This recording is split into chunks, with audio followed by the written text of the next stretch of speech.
tires are on the rims. Now it's time to balance them up. I'm going to show you my configuration on the balancer and how I mount them on the balancer properly. Now, on a hub-centric wheel, this is how you do it properly. I don't care what anybody else says. This is the professional way of doing it.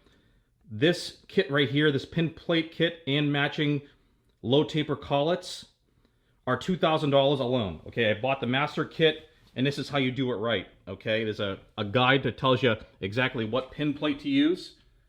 As you can see, I have my pin plates hanging off the side of the balancer. Different style and length posts. And depending on the vehicle, obviously, in the lug pattern, you choose the configuration accordingly. For a hub-centric, you want a low taper collet on the inside to locate the wheel. And then you want to use it with the pin plate to mount it onto the balancer, so it puts pressure on the lug seats, just like you would on mounting on a car. Okay, this replicates the exact setup on a car. Some people will go ahead and just use the centering cone on the outside behind the speed nut, and that's it, that's all you get. And put the wheel hub up against this, the inside surface, with no centering cone on the inside. Well, guess what? That's not the way to do it. You're going to get close, but you're not going to get a perfect balance replicating what's on the car. So that's how I do my balance. You know, very simple but expensive setup. This pin plate kit and collet set, all the collets and adapters I bought cost more than this balancer, believe it or not. Okay, I spent over $2,000 on the collets and the pin plates. But anyways, let's go mount up a wheel and just run through the process. These should be relatively easy. I also have my run out set up here so I can check radial run out when I'm done. I just have this like nifty little setup with a nice Mitutoyo indicator and a Noga base, adjustable so I can move it around and measure the beads, measure the tire. I have a roller tip, very important. If you do this with a standard indicator tip, it's going to bounce around and cause all sorts of weird readings. This roller tip is what you need, okay? That basically glides on the top of the tire where it's solid and gives you a nice consistent reading on the indicator. Okay, so you have no hiccups and no weird kind of like jumps. But anyways, that's the balance setup. Let's go ahead and start balancing the tires. So here is the first one. I have it mounted up. And we have a perfect balance now. If you can see that, all zeros. When I hit the fine button on here, you can do the fine refinement or what is left over. And it is basically almost perfect. We have 0.04 on the outside and 0.0 exactly on the left, which is the inboard side. That's one nice thing about this balancer. You have the fine adjustment, so you can see, you know, if there's any additional weight left over. Usually hitting just zeros and 0 on both sides is good enough. Okay, if you really want to chase things and you're doing, you know, race car stuff and it's super high speed, then you can go ahead and chase weights down to 1/8 of an ounce, which I have right here. These are motorcycle weights, but I only do this on super high performance cars like mine, the ZR1. But anyways, this one took 3 ounces of weight on the outboard side, and then on the inside it just required a 1/4 ounce here and another 1/2 ounce right over there on the outboard side on the second try to get that 0.0 readout. This is an extremely heavy wheel. These are run flats, and they're extremely heavy tire. There's a lot of rubber in this tire, and the chrome wheels are extremely heavy. I measured the 20-inch, and it was 70 pounds with the run flat.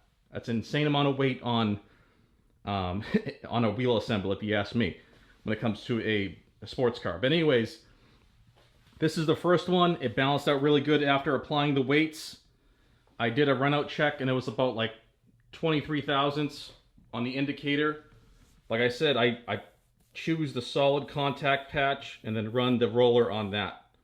Now you can get really finicky and, like, you know, you can measure the inside, the outside, the middle, and, you know, eventually the tire is going to wear in, and that's going to all like kind of level off.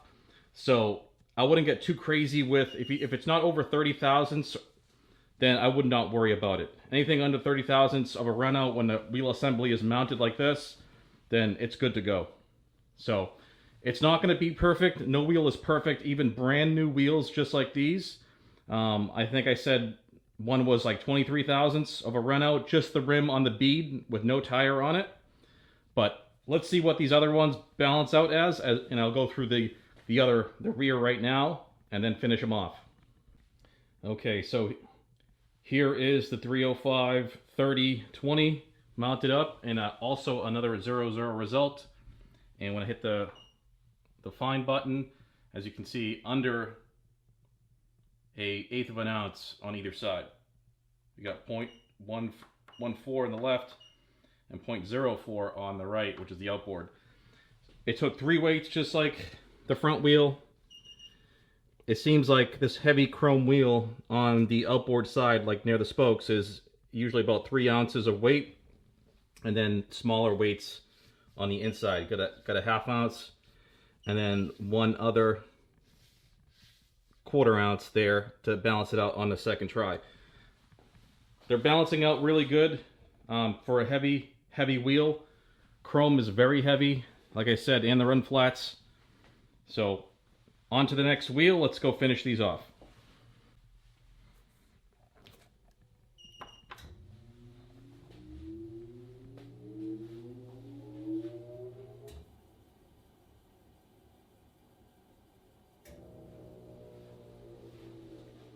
We have another 0-0 readout on the 20-inch, the 305 30. So this one also took 3 weights, 2 weights on the initial first pass, and then a tiny, just 1/4 ounce weight on the second pass to finish it off.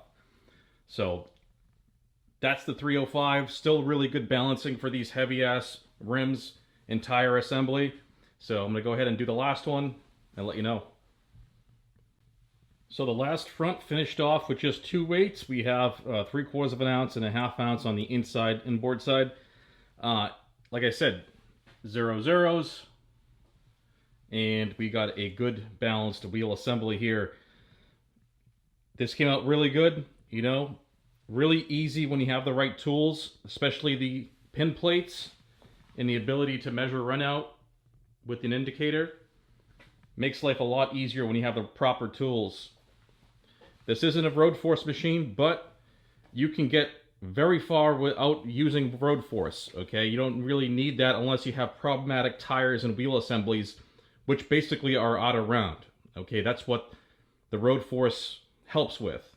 If you have wheels, if you have a rim that's really, you know, somewhat round, like say under 30 thousandths, and a tire that's still round and not a problem, a nice high quality tire like Michelin's, Toyo's, they're naturally going to be produced at a higher quality, and the molds and the dies that they use to produce the tire hold a better tolerance on the roundness, and that way you don't have to worry about vibrations due to cheap tires and cheap rims.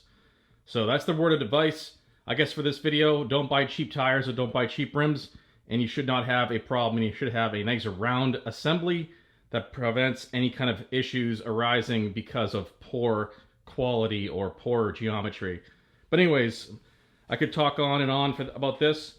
That's gonna be it for the video, guys. That was the C8 tires and wheels, chrome wheels. These are aftermarket wheels, not stock. But that's gonna be it for the video, guys. If you have any questions or comments, please place them right down below. I want to thank you guys for watching, and I'll see you in the next video.